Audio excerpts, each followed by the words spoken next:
اکثر والدین اپنی اولاد کی وجہ سے دکھی اور پریشان رہتے ہیں، اس لیے کہ ان کی اولاد فرما بردار نہیں ہوتی، جس کی وجہ سے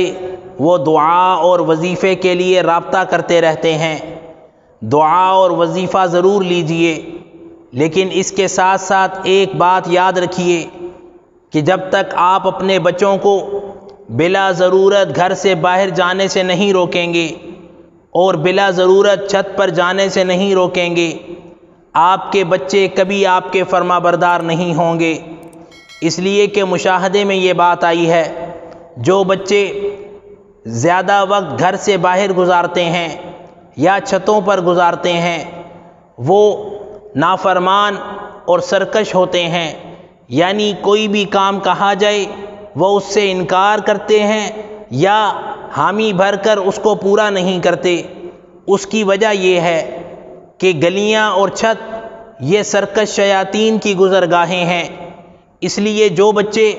زیادہ وقت گلیوں میں اور چھتوں پر گزارتے ہیں، ان کے اندر بھی وہ نافرمانی والی صفت آ جاتی ہے اور اس کے اثرات ان کے اوپر بھی پڑ جاتے ہیں، جس کی وجہ سے وہ اپنے بڑوں کے نافرمان بن جاتے ہیں اور پڑھائی میں بھی کمزور ہو جاتے ہیں۔ اس لیے آپ اپنے بچوں کو بلا ضرورت گھر سے باہر مت جانے دیں اور بلا ضرورت چھت پر بھی وقت گزارنے سے منع کریں۔ اس کے کرنے سے آپ کو دعا اور وظیفے کا بھی فائدہ ہوگا اور اولاد آپ کی نظروں کے سامنے بھی رہے گی اور انشاءاللہ آپ کی فرما بردار بھی بنے گی۔ اس لیے دعاؤں اور وظیفوں کا ضرور اہتمام کیجیے، لیکن جن کاموں کے کرنے سے اولاد میں نافرمانی اور سرکشی آتی ہے ان سے بھی اولاد کو روکیے، تاکہ آپ کا ہر عمل آپ کے لیے فائدہ مند ہو۔ اولاد کی فرما برداری کے لیے قرآن پاک کی آیات مبارکہ سے بڑھ کر اور کوئی عمل فائدہ مند نہیں ہو سکتا۔ اس لیے اولاد کی فرما برداری کے لیے پارہ نمبر 26 سورۃ الاحقاف کی آیت نمبر 15، رب اوزعنی ان اشکر نعمتک التی انعمت علی وعلی والدی وان اعمل صالحا ترضاہ واصلح لی فی ذریتی انی تبت الیک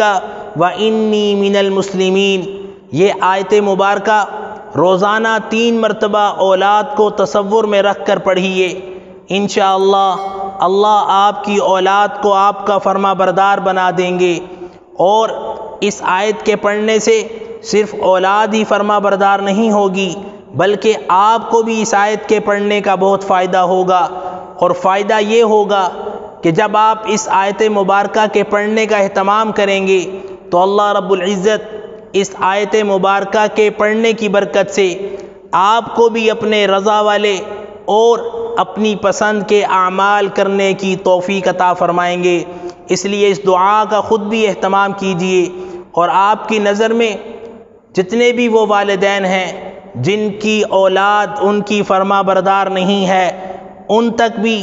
اس آیت مبارکہ کا عمل پہنچائیے، تاکہ آپ کی برکت سے اللہ تعالیٰ ان والدین کو بھی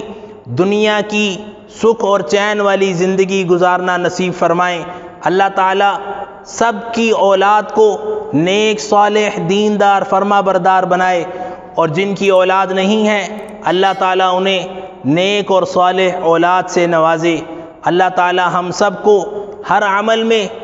اخلاص اور اپنی رضا عطا فرمائے، اور جو بھی کام کریں یقین کامل کے ساتھ کریں، تاکہ آپ کو اس عمل کے کرنے کا پورا فائدہ حاصل ہو۔